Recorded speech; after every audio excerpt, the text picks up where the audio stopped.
자, 3월 13일 월요일 마태복음 20장 17절로 34절.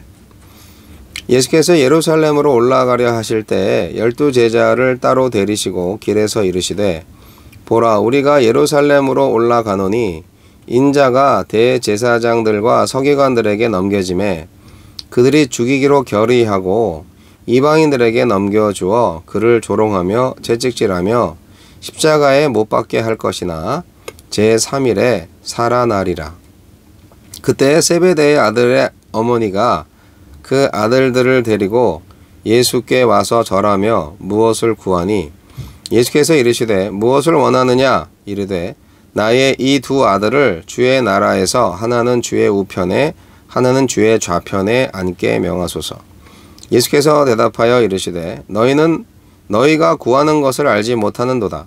내가 마시려는 잔을 너희가 마실 수 있느냐? 그들이 말하되 할 수 있나이다. 이르시되, 너희가 과연 내 잔을 마시려니와 내 좌우편에 앉는 것은 내가 주는 것이 아니라 내 아버지께서 누구를 위하여 예비하셨든지 그들이 얻을 것이니라. 열 제자가 듣고 그 두 형제에 대하여 분히 여기거늘 예수께서 제자들을 불러다가 이르시되, 이방인의 집권자들이 그들을 임의로 주관하고 그 고관들이 그들에게 권세를 부리는 줄을 너희가 알거니와 너희 중에는 그렇지 않아야 하나니, 너희 중에 누구든지 크고자 하는 자는 너희를 섬기는 자가 되고 너희 중에 누구든지 으뜸이 되고자 하는 자는 너희의 종이 되어야 하리라. 인자가 온 것은 섬김을 받으려 함이 아니라 도리어 섬기려 하고 자기 목숨을 많은 사람의 대속물로 주려 함이니라.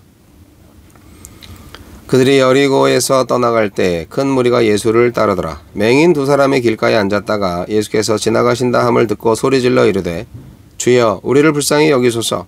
다윗의 자손이여 하니, 무리가 꾸짖어 잠잠하라 하되 더욱 소리질러 이르되, 주여, 우리를 불쌍히 여기소서. 다윗의 자손이여 하는지라.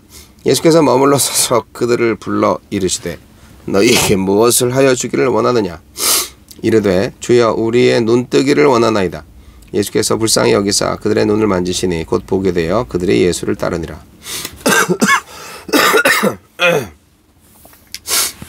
섬기러 오신 예수님. 예수님은 세 번째로 십자가의 죽음과 부활을 예고하십니다. 그런데 제자들은 자기 목숨을 버리러 가는 스승 곁에서 서로 자리 다툼을 벌입니다. 예수님은 어떤 분입니까? 예수님은 예루살렘으로 올라가는 길목에서 제자들에게 세 번째로 자신의 순환을 예고하시면서 처음으로 십자가에 못 박힐 것을 말씀하셨습니다. 이 말씀에는 하느님의 뜻에 끝까지 순종하시려는 결연한 다짐과 제자들도 이 길을 따라야 한다는 가르침이 모두 담겨 있습니다. 예수님을 따르면서도 더 높은 자리를 원하는 제자들에게 자신은 다른 사람을 섬기러 오셨다, 다른 사람을 살리기 위해서 자기 목숨을 대속물로 주려고 이 땅에 오셨다 라고 예수님은 밝히고 있습니다. 세속적 욕망에 찌든 사람들의 잘못된 가치관을 바로잡기 위해서 주님은 자신의 삶을 하나님 나라 백성에 합당한 예로 제시하셨습니다. 나는 낮아지고 섬기며 자신을 내어주신 주님의 발자취를 따르는 참 제자입니까? 주님은 연약한 자의 부르짖음을 들으시고 걸음을 멈추시는 분입니다. 자신의 유익과 만족을 구하는 사람들에게 두 시각장애인은 길을 가로막는 방해꾼에 불과할지 모르지만 예수님에게는 가던 길을 멈추고 자비를 베풀어야 할 예수님에겐 참 소중한 사람이었던 겁니다. 주님은 이렇게 세상이 외면한 사람들을 자신의 자비 안으로 부르시고 세상에서 억압당하는 사람들의 억울함을 풀어주시는 분입니다. 우리에게 주시는 교훈은 무엇입니까? 자, 오늘의 핵심 포인트죠. 예수님이 십자가의 순환을 예고하시는 바로 그때 야고보와 요한의 어머니가 주님의 나라에서 가장 높은 두 자리를 두 아들에게 달라고 청탁했습니다.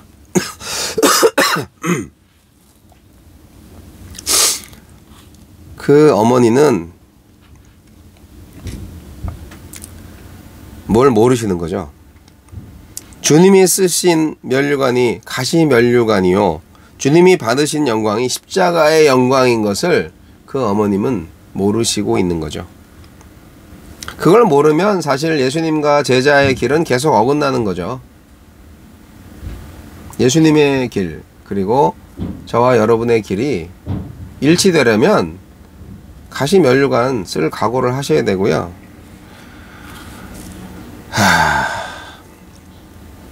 십자가에 달릴 각오를 하셔야 되는 거죠. 그게 주님의 길이에요. 세상 나라는 힘을 추구하고 권력을 추구하지만 하나님 나라는 그 반대 원리가 작동하는 나라입니다. 크고자 하는 자는 섬기는 자가 되고 으뜸이 되고자 하는 자는 종이 되는 나라가 바로 하나님의 나라입니다.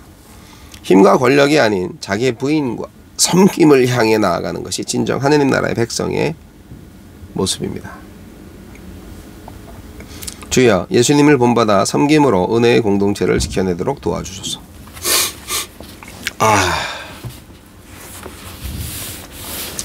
섬김의 종, 마가복음에서 나왔던 그 말씀이 오늘 평행구절로 나오고 있습니다. 마가복음 10장 45절 말씀과 평행구절인 마태복음 20장 28절 말씀. 인자가 온 것은 섬김을 받으려 함이 아니라 도리어 섬기려 하고 자기 목숨을 많은 사람의 대속물로 주려 함이니라. 이 말씀. 이게 예수님이 오신 목적이죠. 참된 제자도는 예수님이 가져오신 하늘나라에 대해서 올바로 이해하고 예수님이 가신 길을 온전히 따라가는 겁니다. 하지만 제자들은 아직도 그 의미를 제대로 이해하고 있지 못하죠.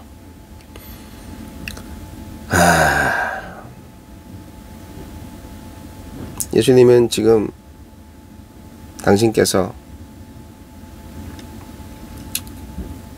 죄인으로 잡혀서 십자가에 못 박혀 죽었다가 3일 만에 살아날 것을 예언하고 계신데 이 말씀을 들었는지 안 들었는지 못 듣는 건지.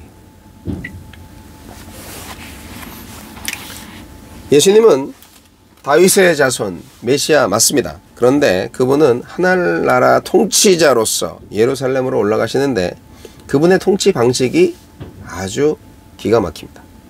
그분은 자기의 목숨을 많은 사람들의 대속물로 내어주는 섬김의 사역을 하고 계신 겁니다.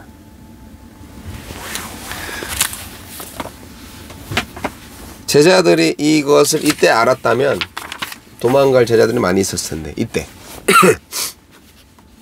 사람들은 누구나 자기가 듣고 싶어하는 것만 듣고 보고 싶어하는 것만 보는 것 같아요. 주님은 아버지께 죽기까지 순종하겠다 그렇게 결심하셨습니다. 피할 수 있는 선택 사항 가운데 하나가 아닙니다. 예수님의 길은 십자가의 길, 피할 수 없는 필수의 길입니다. 십자가 없는 구원은 없고 십자가 없는 영광도 없습니다. 십자가의 사랑, 자기 부인의 사랑이 우리를 창조했고 우리를 용서하고 우리를 새롭게 할 수 있습니다. 그 십자가만이 하느님 나라의 영광에 죄인인 우리가 참여할 수 있는 길을 열어준 것이고 우리 또한 그 십자가를 취할 때 비로소 하느님의 영광에 이를 수 있는 겁니다. 십자가 없는 영광 없다니까요.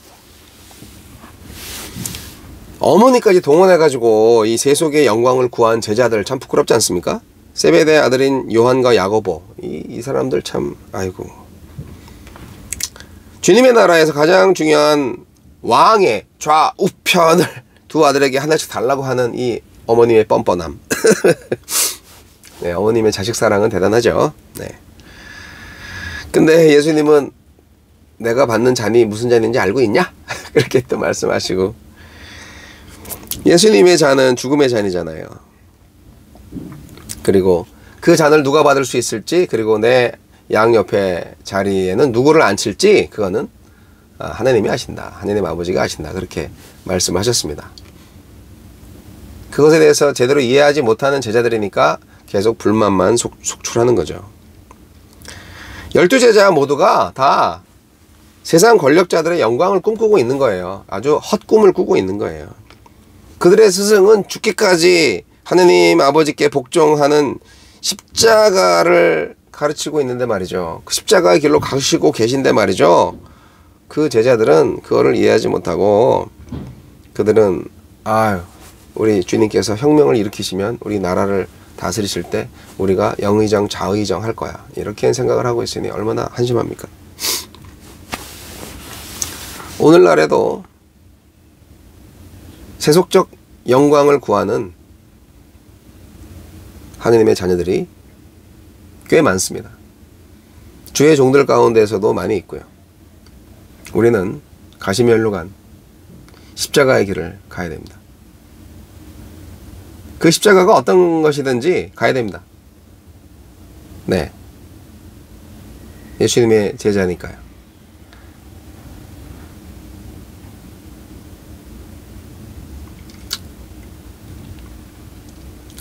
섬김의 자리로 다시 가십시다.